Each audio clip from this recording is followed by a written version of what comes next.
عيب والله تكون فويس اوفر مبتدئ او محترف وما تعرفش التفاحه دي بتعمل ايه. الموضوع مش مجرد سناكس، الموضوع ان دي المنقذ الوحيد لمهندس الصوت، هو بيعمل ميكس. بس قبل ما اقول لك السر في التفاحه، تعالى نفهم يعني ايه اصلا احبال صوتيه. يلا بينا. اول حاجه هنتكلم عنها ايه هي اصلا الاحبال الصوتيه اللي احنا محتاجين نسخنها دي. الاحبال الصوتيه هي ثنيات عضليه في الحنجره زي اوتار الجيتار كده، الهواء بيعدي منها فيعمل صوت. فبالبلدي كده لو العضلات دي مش مسخنه كويس يحصل لها كرامب زي اي عضله في جسمنا، والصوت هيطلع مجهد وتعبان، تحس ان في اختلاف في الصوت جدا.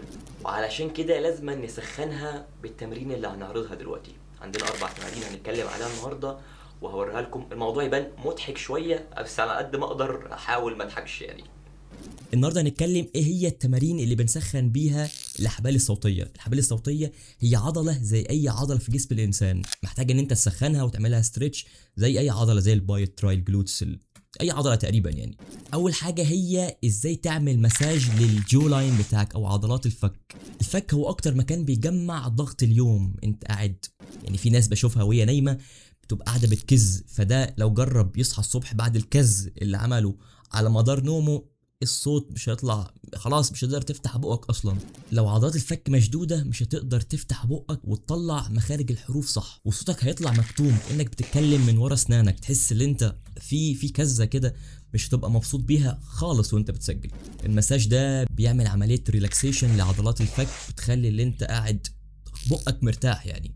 تاني حاجة هي رفرفة الشفايف، وصدقني وانا بجربها انت لو شفت اي حد بيعملها قدام منك تحس ان هو عبيط او مجنون، بس ده اهم تمرين ممكن تعمله.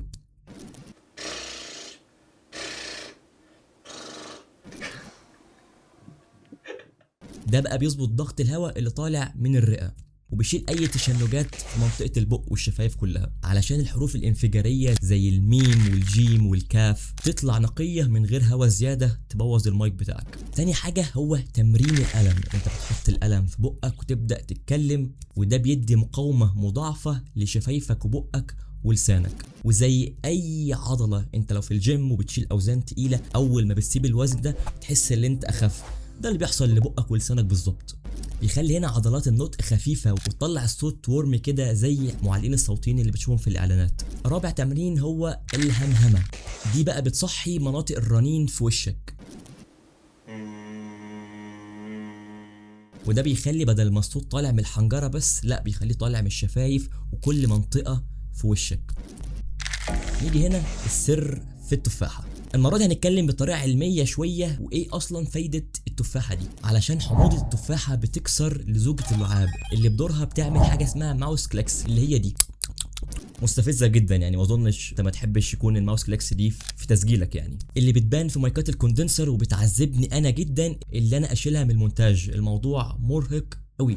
اخر حاجة هنتكلم عليها هو وضعية التنفس، وازاي تمرن حجابك الحاجز اللي هو بدوره اصلا انت بتتكلم منه. انت ما بتتكلمش ومش بتطلع الهواء من الرئه، لا انت بتطلعه من الحجاب الحاجز، زي ما هنشوف من الفيديو كده ازاي بنتنفس. بناخد شهيق ونطلعه زفير بس من غير ما نحرك صدرنا، بنحرك الحجاب الحاجز اللي هو تحت الصدر. اخر حاجه هي الميه الفتره. ميه ولا هي ساقعه جدا ولا هي بارده جدا. عاوزين نطلع من خرافه المشروبات السخنه قبل ما تسجل. المشروبات السخنه بتبوظ صوتك، وابعد عن الالبان والقهوه اللي بتدي لزوجه زياده لصوتك، وهتبين الماوس كليكس في التسجيل بتاعك. فابعد عن الميه الدافيه جدا، الميه البارده واللبن والقهوه. ودي كانت الطقوس اللي انا بعملها قبل ما اسجل اي اعلان او اي شغل ليا فويس اوفر، عشان يطلع الصوت سهل في الهندسه الصوتيه. كده وصلنا للنهايه. ما تنساش اللايك والاشتراك وتسيب لنا تعليقك ايه هي طقوسك اللي بتستخدمها قبل ما تسجل. كان معاكم محمد رفعت، السلام عليكم.